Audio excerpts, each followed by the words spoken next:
பெரியவாச்சரணம். தெய்வத்தின் குரல் முதல் பாகம் சாப்டர் 10 தேவதா மூர்த்திகள் அவதார புருஷர்கள் என்ற தலைப்பில் ஸ்ரீராமன். ராமன் என்றாலே ஆனந்தமாக இருப்பவன் என்று அர்த்தம். மற்றவர்களுக்கு ஆனந்தத்தை தருகிறவன் என்று அர்த்தம். எத்தனை விதமான துக்கங்கள் வந்தாலும் அதனால் மனம் சலனம் அடையாமல் ஆனந்தமாக தர்மத்தையே அனுசரித்து கொண்டு ஒருத்தன் இருந்தான் என்றால் அது ஸ்ரீராமன்தான். வெளிப்பார்வைக்கு அவன் துக்கப்பட்டதாக தெரிந்தாலும் உள்ளுக்குள்ளே ஆனந்தமயமாகவே இருந்தான். சுகதுக்கங்களில் சலனமடையாமல் தான் ஆனந்தமாக இருந்து கொண்டு மற்றவர்களுக்கும் ஆனந்தத்தை ஊட்டுவதுதான் யோகம். அப்படி இருப்பவனே யோகி. இவ்வாறு மனசு அலையாமல் கட்டி போடுவதற்கு சாமானிய மனிதர்களுக்கான வழி வேத சாஸ்திரங்களில் சொல்லியிருக்கிற தர்மங்களை ஒழுக்கத்தோடு கட்டுப்பாட்டோடு பின்பற்றி வாழ்வதுதான். சொந்த விருப்பு வெறுப்புக்கு இலக்காகாமல் வேதம் விதிக்கிற தர்மப்படி வாழ ஆரம்பித்து விட்டால் தானாகவே மனசின் சஞ்சலம் குறைந்து அது தெளிய ஆரம்பிக்கும். இந்த தெளிவால் மனசு எப்போதும் ஆனந்தமாக லேசாக இருக்கும். இந்த சித்த சுத்தி மோட்சத்திலேயே கொண்டு சேர்த்துவிடும். ஜனங்களுக்கெல்லாம் ஒரு பெரிய உதாரணமான வேத தர்மங்களை அப்படியே அனுசரித்து ஆனந்தமாக வாழ்ந்து காட்டுவதற்காக ஸ்ரீமன் நாராயணனே ராமனாக வந்தார். ராம வாக்கியத்தை எங்கே பார்த்தாலும் இது என் அபிப்பிராயம் என்று சொல்லவே மாட்டார். ரிஷிகள் இப்படி சொல்கிறார்கள், சாஸ்திரம் இப்படி சொல்கிறது என்றே அடக்கமாக சொல்வார். சகல வேதங்களின் பயனாக அறியப்பட வேண்டிய பரம புருஷன் எவனோ அவனே அந்த வேத தர்மத்துக்கு முழுக்க முழுக்க கட்டுப்பட்டு அப்படி கட்டுப்பட்டு இருப்பதிலேயே ஆனந்தம் இருக்கிறது என்று காட்டிக்கொண்டு ராமனாக வேஷம் போட்டுக்கொண்டு வாழ்ந்தான். ராவணன் சீதையை தூக்கி கொண்டு போன போது ஒரே மைல் தூரத்தில் இருந்த ராமனுக்கு சீதை போட்ட கூச்சல் காதில் விழவில்லையா? அப்படிப்பட்டவனை இப்போது பக்தர்கள் கூப்பிட்டால் என்ன பிரயோஜனம் என்று கேலி செய்து கேட்டவர்கள் எழுதியவர்கள் இருக்கிறார்கள். இவர்கள் ராமனா இந்த லோகத்தில் வாழ்ந்தபோது மனுஷ்ய வேஷத்தில் இருந்தான், மனுஷர்களைப் போலவே வாழ்ந்தான் என்பதை மறந்து பேசுகிறார்கள்.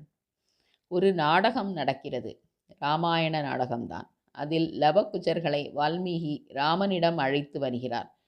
ராஜ்பாட் ராமசுவாமி ஐயங்கார் ராமராக வேஷம் போட்டிருக்கிறார். அவருடைய சொந்த பிள்ளைகளே நாடகத்தில் லவகுச்சர்களாக நடிக்கிறார்கள்.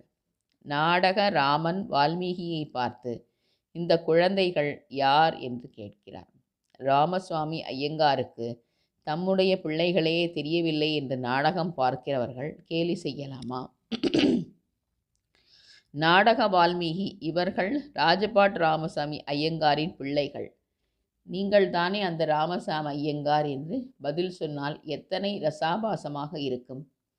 வாஸ்தவத்தில் இருப்பதை, வாஸ்தவத்தில் தெரிந்ததை நாடகத்தில் இல்லாததாக தெரியாததாக நடிக்க வேண்டும். ஸ்ரீராமன் பூலோகத்தில் வாழ்ந்தபோது இப்படித்தான் மனுஷ்ய வேஷம் போட்டுக்கொண்டு தம் வாஸ்தவமான சக்தியையும் ஞானத்தையும் மறைத்து கொண்டு வாழ்ந்தார். வேத பொருளான பரமாத்மா தசரதனின் குழந்தையாக வேஷம் போட்டு கொண்டவுடன் வேதமும் வால்மீகியின் குழந்தையாக ராமாயணமாக வந்துவிட்டது. அந்த ராமாயணம் முழுக்க எங்கே பார்த்தாலும் தர்மத்தை தான் சொல்லியிருக்கிறது. ஊருக்கு போகிற குழந்தைக்கு தாயார் பட்சணம் செய்து தருகிற வழக்கப்படி கௌசல்யா தேவி காட்டுக்கு போகிற ராமனுக்கு 14 வருஷங்களுக்கும் கெட்டு போகாத பட்சணமாக இந்த தர்மத்தை தான் கட்டி கொடுத்தாள். ராகவா, நீ எந்த தர்மத்தை திருதியோடு, அதாவது தைரியத்தோடு நியமத்தோடு அனுசரிக்கிறாயோ அந்த தர்மம் உன்னை ரட்சிக்கும் என்று ஆசீர்வாத பட்சணம் கொடுத்தாள். நியமம், அதாவது தனது என்று விருப்பு வெறுப்பு இல்லாமல் சாஸ்திரத்துக்கு கட்டுப்படுவது முக்கியம். அதேபோல் தைரியம் முக்கியம். ஒருத்தல் பரிகாசம் பண்ணுகிறார் என்று தர்மத்தை விடக்கூடாது. ராமனை சாட்சாத் லக்ஷ்மணனே பரிகசித்தான். அண்ணா, நீ தர்மம் தர்மம் என்று எதையோ கட்டிக்கொண்டு அழுவதால் தான் இத்தனை கஷ்டங்களும் வந்திருக்கின்றன. அதை விட்டுத்தள்ளு. தசரதர் மேல் யுத்தம் செய்து ராஜ்யத்தை உனக்கு நான் ஸ்வீகரித்து தர அனுமதி தா என்று அன்பு மிகுதியால் சொன்னான். ஆனால் ராமன் யார் எது சொன்னாலும் பொருட்படுத்தாமல் தர்மத்தையே காத்தான். கடைசியில் அவனை காத்தது தர்மம் தலை காத்தது. ராவணனுக்கு 10 தலை இருந்தும் அதர்மத்தால் கடைசியில் அத்தனை தலைகளும் உருண்டு விழுந்தன. ஸ்ரீராமன் இன்றும் ராமோ விக்கிரகவான் தர்ம என்றபடி தர்மத்தில் தலை சிறந்த தர்மஸ்வரூபமாக அனுக்கிரகம் செய்து வருகிறான். சாக்ஷாத் ஸ்ரீராமனை லட்சியமாக கொண்டு ராம ராம என்று மனசார சொல்லிக்கொண்டே இருக்கிறவர்களுக்கு சித்தமலங்கள் எல்லாம் விலகும். தர்மத்தை விட்டு எந்நாளும் விலகாமல் அவர்கள் ஆனந்தமாக வாழ்வார்கள். பிரிவா சரணம்.